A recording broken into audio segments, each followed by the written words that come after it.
Good morning, Endeavour, and a special good morning to you today, Drew. Hey, good morning, Shannon. Good morning, Houston. Good morning to my beautiful family, and thanks for that fantastic song by the great Canadian rock band, the Tragically Hip. Great friends of ours, and I'm happy that my wife and kids were able to share that with me.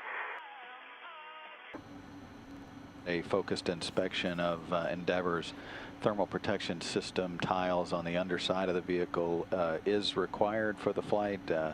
There's one tile that they couldn't get a good enough resolution on in terms of the overall dimensions and the depth primarily of that damaged tile area, and thus a requirement for focused inspection just to look at that one tile.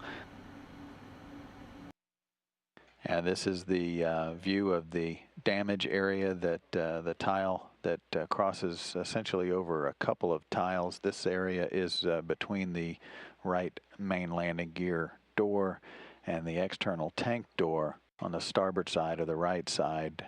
And I'll tell if there's anything we need to do about it. Doesn't look so bad though. Okay, Spank. I'm ready, Bucks. Do not close IDC software. Minimized. Select scan low res. Scan low res. Resize and position AE box as required. We did. Okay. Check MCC for the field of view. Yeah, we did. Okay. Select scan iRes. iRes. If scanning with no RMS motion, that's the case. Select stop scan after 30 seconds. Okay. We'll call it at 4010. Sounds good. And so at 4040, I will hit stop scan. Okay. Dear astronauts, I'm very happy to have this extraordinary opportunity to converse with you during your mission. I'm especially grateful to be able to speak to so many of you, as both crews are present on the space situation of this time. From the space situation, you have a very different view of the Earth. You fly over different continents and nations several times a day. I think it must be obvious to you how we all live together on one Earth, and how absurd it is that we fight and kill each one. I know that Mark Kelly's wife was a victim of a serious attack, and I hope her health continues to improve.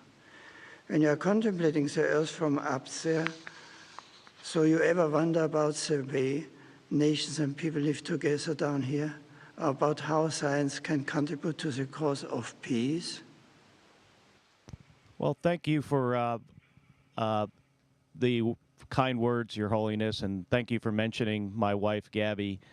It's a very good question. We fly over most of the world, and you don't see borders, but at the same time, we realize that people fight with each other, and there's a lot of violence in this world, and it's really an unfortunate thing. Usually, people fight over many different things. As we're seeing in the Middle East right now, it's somewhat for democracy in certain areas, but usually people fight for resources.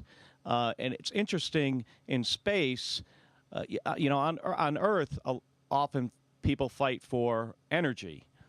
In space, we use solar power and we have fuel cells on the space shuttle, but it's on the space station.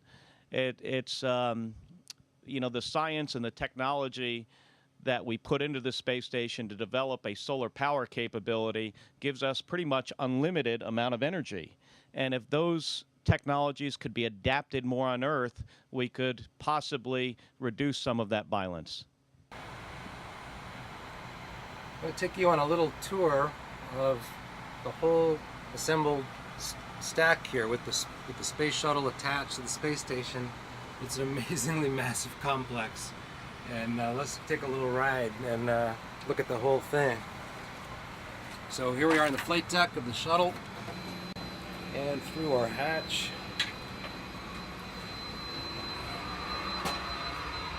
Turn the corner into the PMA.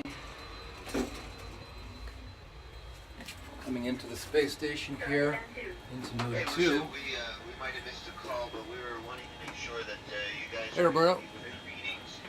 before we changed out the in this direction is the gym, storage area. All right, back out of the gym. You can see Columbus over there. all these bags, extra bags you see, because we're transferring things back and forth to the station, cargo, and some experiments coming back. And here we are in Node 2, and there's Box. Hey, Box! Hey! There's Katie! Hey! Hey, Katie. And going through the lab, there's Dima. Hi. Hey, Dima. Hello. Taz, that was the Mark. camera that was here, right? Yeah, there's Mark. And Paulo. Hey. Woo. Turn this corner and we're into Node 3. This is unbelievable. And this is 360-degree view. There's a Soyuz and a Progress right there. There's the cargo bay of the shuttle, SPDM. There's the tail of the orbiter. And on the other side, the airlock, where we're setting up for Spanky and Drew to do EVA number 2 tomorrow. Hey, Spank. Number 2. Hey, welcome. EVA number 2. Number 2! Hey, look, this is my suit. Awesome. I have no stripes, and so that's how you'll be able to differentiate me from Dr. Feustel's suit right here, which has red stripes if you look on the legs. Those are the stripes of the master. That's right. All right. Now we're heading into EMA 1, into the Russian segment.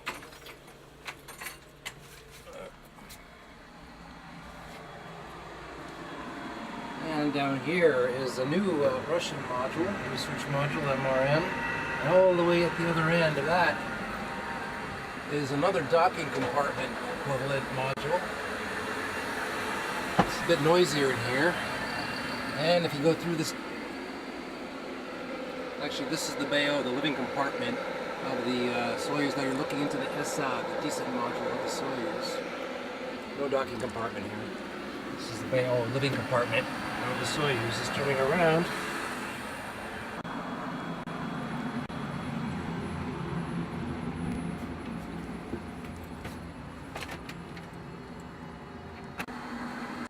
All right, now that's service module. There's upside up. And here we have docking compartment where the Russian airlock basically.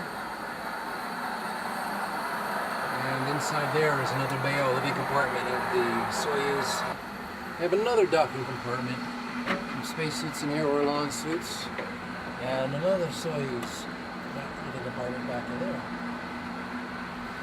Service module. Beautiful windows here, looking down at the Earth. There's Soyuz right there.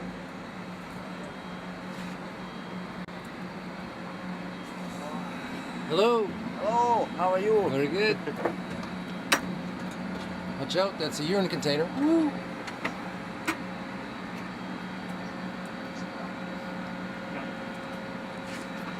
All right.